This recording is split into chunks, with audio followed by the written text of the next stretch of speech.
Okay. Yes. All right. So for chapter 1.6 here, we talked about this yesterday. We did all those classifications. Today, we're going to move on. We're going to talk about those different types of quads. I'm going to try to go through this pretty quick here. The first thing we talked about yesterday was the triangles. Remember, for triangles means three. There's three sides or edges and three vertices. The two ways to classify them are by side lengths and angle measures. There were 7 words you can use for a triangle. For triangles, you have to use 2. So if I give you a picture of a random triangle, you could call it by its side lengths, which are scaling, where all 3 sides are different. They can either leave it blank or put markers on it. Isosceles, 2 walls are the same. They have to mark them or tell you in the instructions 2 walls are congruent to each other. And then equilateral, all 3 sides are the same. You have to pick one of these when you look at a triangle. You have to pick one of them. Now, once you have one of those last words, then you can pick one of these, which is the angle measures. Acute triangles, all the angles are less than 90. You can kind of see that, it's kind of obvious. Right triangles, which one angle is 90. Remember, we're in Euclidean space, and I can do the 2 90-degree angle triangles. And then obtuse, one angle's bigger than 90. So you have to pick one of these. It could be a situation where it's equal angular, and that was that 7th word we talked about yesterday. Okay, questions, comments about any of these in particular? Okay, perfect. Okay, next. We talked about the quads, right? 4-sided figures, they had 4 edges or sides, and then 4 vertices. Now, when you have a 4-sided figure, these are the first types of figures that could be concave, where they actually have dents. Triangles can't do that, but the quad could. So this is the first type that could be concave, and then from on, they could be convex or concave. Just kind of remember how those drawings look. But with quads, they don't have to be a separate category. It's not like triangles where you have to pick 2 words. Quads could just be just a quad, that's it. If it's special and it has a certain property, then it could be one of these other 2 categories. Now I said there was 3, right? Yesterday I said there was the parallelogram, the trapezoid, and then the third one was a kite. We don't actually see the kite until, I think it's chapter 5. It's like next semester when we start looking at the quads really in depth. Because chapter 3 and 4 are all about triangles. We start learning about properties about them. Okay. All right, but anyways, quads themselves, let's talk about the 2 main ones. The parallelogram, we did this one yesterday. It looks like the pink parallel eraser, the shadowed edge here. The top and bottom are parallel, and the right and left are parallel. It has 2 parallel sides. We talked about that yesterday.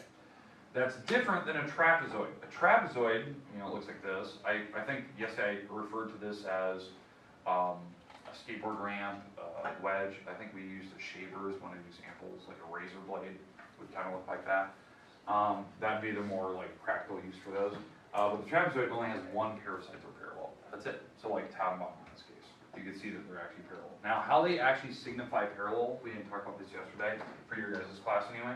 What they do is they put arrows on the picture. That tells you which walls are parallel. That's all it does. It doesn't tell you that they're the same length. Can you see that? Those 2 walls are definitely different lengths. One's short, one's long. It just says that they're parallel. That's it. Okay, that's kind of helpful so you know what type it is. The book kind of does that every once in a while. Okay, questions on those 2. Now there was one, I didn't talk about it yesterday in this class. One real life example of a parallelogram is in automotive industry. F1 race cars are kind of built on the parallelogram shape when you actually look at them as a side profile. And including one of the coolest cars I ever grew up seeing was a Jaguar XJ220. It was made in the 80s. It was a hypercar of the 80s. So you could go 220 miles an hour. And in the 80s, that was unheard of. Well, that car, if I show you a picture of it here, I think I got one. That car is literally a parallelogram. Let's see if we can find a picture of it here.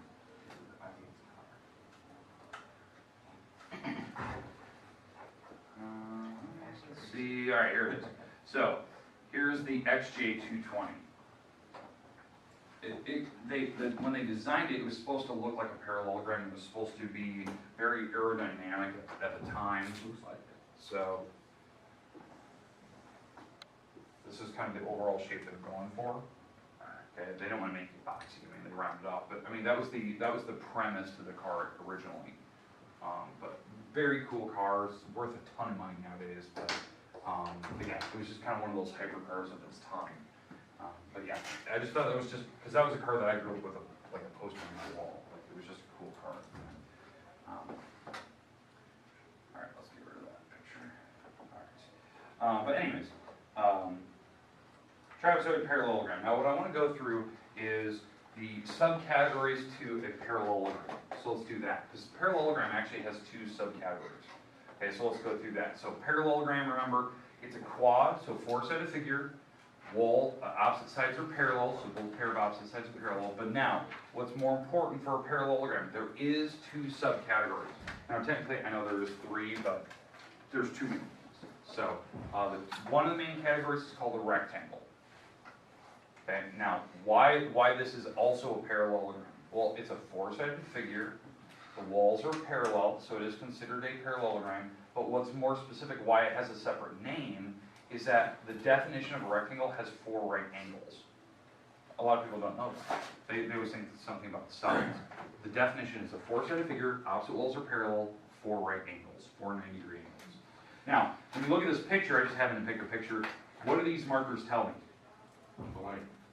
Yeah, what about the line? It's parallel. Well, we know the walls are parallel. Yeah. Which was our They're size? Yeah, they're the same size, they're congruent. That's a property, that's one of the first properties we'll learn back in like chapter 5 when we get there. Okay, that the certain walls are actually congruent to each other. So we'll get there eventually. But right now, all I want you to know, it's a four-sided figure, walls are parallel, 4 right angles. Now the other category to a parallelogram is the rhombus. How a rhombus is different, well, it's a four-sided figure, the walls are parallel, but what makes a rhombus special, it doesn't have 90-degree angles, but it does have 4 congruent sides. So if you actually turn it sideways, it looks like a diamond. That's what most people call a diamond. It's actually a rhombus. 4 sides of equal length.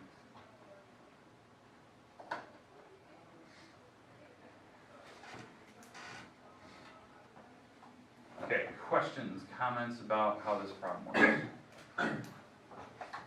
Okay, now, if you mix the two definitions together, if you talk about a four-sided figure with opposite walls being parallel, where a shape has 90-degree angles and all 4 walls are the same, what would that shape be? A square. More specifically, it's a square. It's mixing these two together, so I always call it the special love child between these. What? And you get the square. Yeah, you heard me. Special love child between them, right? So it's just a mixture. It's got the perfect blend of both definitions. It's got 4 right angles and it's got 4 congruent walls. So it is literally a mix of those two. Okay? All right. Questions, comments about parallelograms? We'll come back to these. That's chapter 5. What I want you to know today is like the basic definition to what they look like. Because some people always have this image of like four-sided figure. Someone says square. That's like the most rare type of four-sided figure. There's these other types that you need to know. Now, the other one was called a trapezoid. That was a completely separate category. A trapezoid has 1 pair of sides are parallel. So this is the picture I showed you earlier of the skateboard rings. So like on this picture, only the top and bottom are parallel. This picture only has 1 subcategory. 1 subcategory. The subcategory is called an isosceles trapezoid. So it's a trapezoid, right? It has it's a 4-sided figure with 1 pair of sides parallel. But what does the word isosceles mean again? Walls that are Two exact. are the same. 2 walls are the same. So it's different than that picture. An isosceles trapezoid is this, okay? Walls are parallel. You can actually see like the weird arrows that got a little faded here. It has parallel walls, but then the other pair are congruent to each other. They have little markers. They have to be the opposite pair. So 1 pair is parallel, the other pair are congruent. So 1 pair of sides parallel. Sorry, I cut off that picture. Picture must have extended too far. Are parallel, and then the other side are congruent.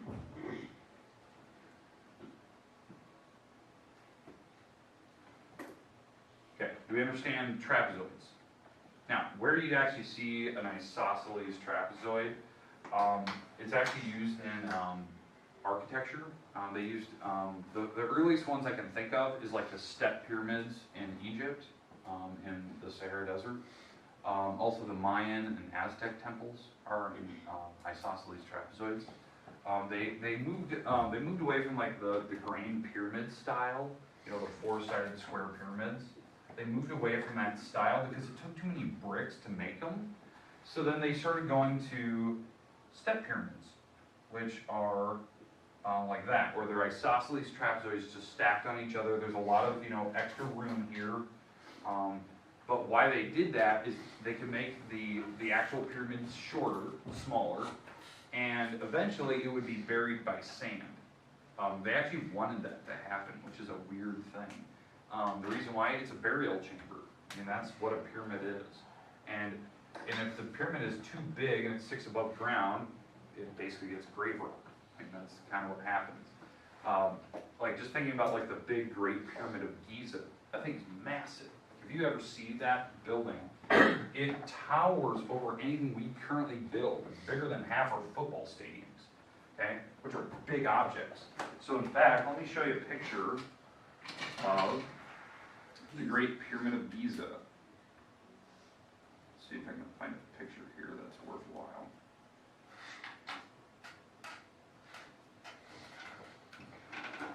Alright, I'll just pull a picture here from the internet. This will work. Great Pyramid of Giza. Alright. We're gonna surprise attack you in world history. What was that? Talking to Zach. Alright, so here's the Great Pyramid of Giza.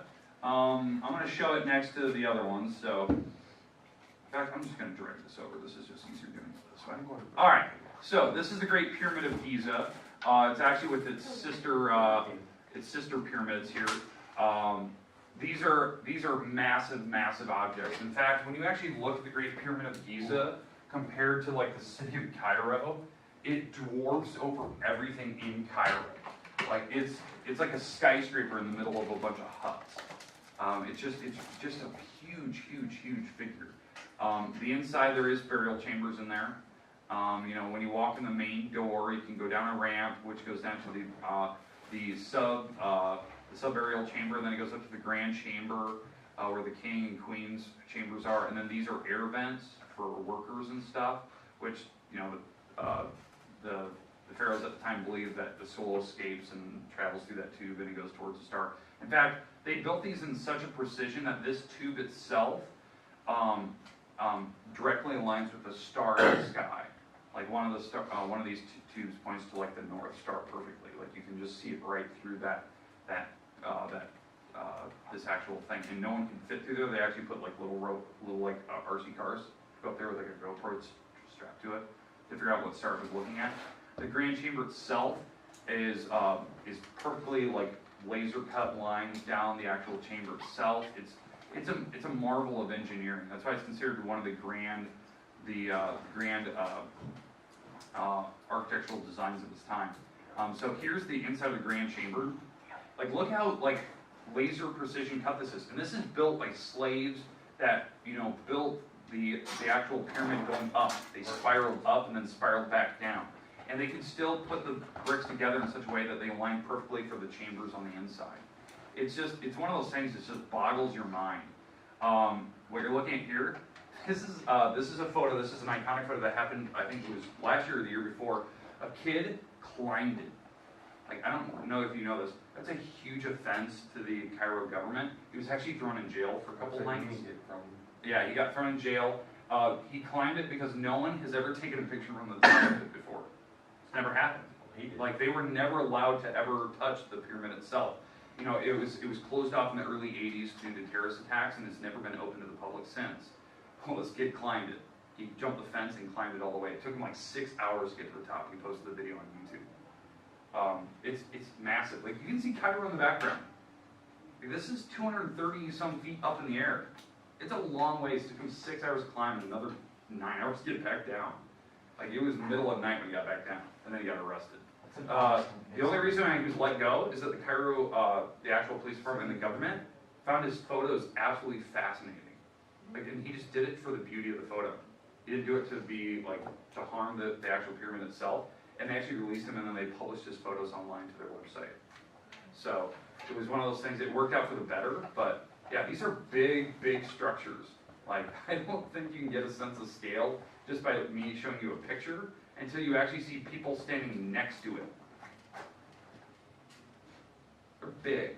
And these blocks, like you can't see it, these blocks are 2 tons, 2,000 pounds, or actually 4,000 pounds. I mean, they're big bricks. As you can see from the top is limestone. It used to be pure white. It was actually blinding to look at it during the day. Pharaohs did that so you wouldn't look at their burial chamber. But after years of sandstorms, this is what you see left. The limestone's on the top still, because this is so tall that when they have a sandstorm, it pokes out the top of the cloud line for the sandstorm. Now, if you've never seen a sandstorm before, let me show you a picture of that.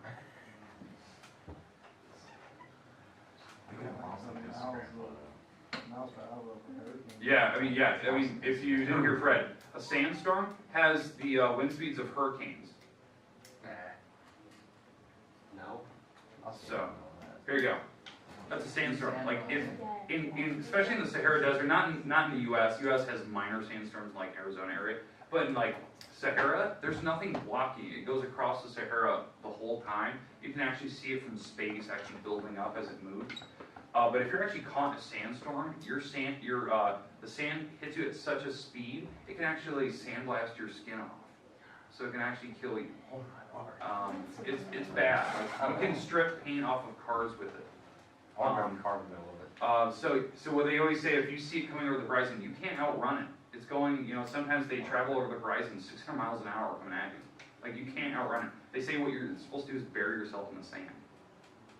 Because it's the only way you can survive it. It's just weird. Nowadays, you just go inside indoors. But they have warnings. I mean, like with us, we have like tornado warnings. They have sandstorm warnings because of how dangerous they are. And people find it funny, they drive into them. Like, you can't see anything. Like, you're seeing the end result here of one. I want to do that. Okay? It's silly. And they're tall, but your pyramid is so tall, it peers out of the top of it. That's why that limestone was still on the top of the Pyramid of Giza. The actual sandstorm never actually hits it. It's too tall. Now, why they moved to a step pyramid, going back to my original information, they couldn't be grave robbed when they're going to step pyramids. Because if they built the actual pyramid smaller, it would actually be hidden by the sandstorm, so that no one could grave rob it. Because during sandstorms, that's a perfect cover. You can get in, rob the place, get out in the sandstorm if you're just wearing full protective covering, and no one would ever see you do it, and the sand would actually cover your steps as you left. So they actually started building them as step pyramids, and actually, I can't see them there, but then the Aztecs went with it, and they went with that same design. And it was one of those cool designs that you don't see that anymore, like these grand pyramid style. But just kind of cool. I love the history of that. That was something that I was very fascinated by in college. I almost got a minor in history. So, and they're still finding like new things today. Like they do heat. They actually do X-rays of the walls now because they're actually finding more chambers. Like in the Great Pyramid of Giza, they did an X-ray around the outside, and they did what is it? It's with heat. I don't know, what is that called? But they did an X-ray of the actual walls, and they actually found, like, on the outside of the Pyramid of Giza, there's an actual doorway on one of the corners that no one would notice unless you did an X-ray or the only reason they saw it was the heat signature of the wall itself, and they did the scan of it. The heat signature of that brick was different than all the rest of the bricks in the Great Pyramid. So that means that there was a different heat source behind it, so there's an open chamber. And so they're not going to actually open it because that would wreck the integrity of the actual pyramid itself. But they think it's fascinating because if you look at the burial chamber, there's a lot of empty space that they can't account for. Like, why would they just build one chamber on the inside that's really tiny? So they think that there's more actual things on the inside. They just can't find the doorways to get into them. Same with the Valley of the Kings. There's other doorways that they're constantly finding. Like the latest one was they did the same X-ray technology with infrared with the actual tomb where they found King Tut. He was one of the youngest pharaohs ever, but he had the most riches in his chamber. They're still talking about his treasures that they found. But in one of the walls, they actually found another doorway behind it, which they think there's another. I think they have Queen Nefertiti's chamber, which would have even more gold than King Tut, because Nefertiti did it for years. She was probably the most famous Egyptian queen of her time. But yeah, really fascinating stuff. How long do you think it took to build that? I think it said 88 years, something like that. They had to start way before the actual pharaoh was actually in place, because it was just his burial chamber only. So they had to start way in advance. But the weird thing is, like, people have the wrong image. The slaves that built it were actually considered heroes. Like, they're building it for, like, it's like when you build a structure for the government. It's like, they actually, like, it was like a sign of respect. A lot of people have that wrong image that they were forced into it. It's like, I understand, like, a lot of people die doing it, but they actually took pride in it, because that's something that's still standing. And they knew it too. Like, they had pyramids well before that. This is 5,000 to 6,000 years ago, and it's still standing. You can't even build stuff like that anymore. Alright, but really cool stuff. Sorry I got on a weird tangent. I just think that stuff's fascinating. That's pretty bad. Alright. But anyways, what you're going to look at here, this is called the waterfall chart. We're going to review this throughout the year. This is a chart that will help us. It's a very visual chart that helps you remember when we learn a new property, what does that property apply to? So when we get to like chapter 5, well, if we learn a property about a quad, like we're going to learn like what the interior angles all add up to be, or how to find the area, or how to find the exterior angles, or the number of diagonals that you can draw in there. That applies to all the ones below it, so it flows down the waterfall. Does that make sense? So like if we learned a property about quads, it could apply to a parallelogram. And we learn weird properties about parallelograms, those flow down to the rectangle and rhombus. If we learn properties about those that are unique, then those flow down to the square. Every property flows down the chart. So that's what some people forget in like the chapter 5, that when we start learning a property in section 1, you can use that in the later sections, because it will still apply, and it could actually make your homework easier. And then if you learn a property about a quad, it would flow down the other side of the chart, which would be trapezoid. They have their own properties that would flow down to isosceles. So that's just kind of the flow chart. And obviously we have a cut. Okay, questions? Okay, we do have homework today, and I know that you're thinking, what? We have homework. The homework that we have is based on, do you know your classifications of polygons? So do you know them? So let me turn on the lights here.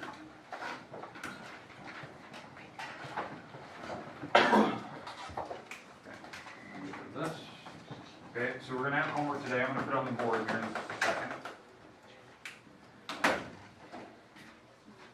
Alright, here's your homework, and let me put this down. Now this homework, I know this is going to be really weird. It's actually due tomorrow. We've never had this before, like a one-day turnaround. But let me explain. It's due tomorrow. There's no algebra. There's nothing like that. What you're doing is you're looking at a picture of an object. Tell me what classification it is. Oh, it's a quad. It's a decagon. It's a septagon. But you have to tell me the classification, what it is. So we had all those top 10 classifications. Okay, classification. You have to tell me, so that's one thing you have to tell me on that picture. On the same picture, you also have to tell me, is it convex versus concave? So remember, concave has the cavities on it, convex doesn't. And then the last thing you have to tell me, classifications, convex, concave. You also have to tell me, is it regular or is it irregular? Now remember what regular means. Regular means that all the walls and all the angles are the same. So they have to have that physically marked. So most of the pictures will probably be irregular, because they won't have all angles and all walls marked. Okay, does that make sense what you're doing? It's just testing vocab words. I'm not doing any weird algebra like we did in that last assignment at page 51 that was due yesterday. So keep that in mind, but this is due tomorrow. Okay, we good? All right. Remember, at some point this week, we have a pop quiz. So when do you think it is? Tomorrow. You need your Chromebook tomorrow. So bring them. Okay? Makes sense? So Chromebook, have it tomorrow. You have the rest of the time today to work.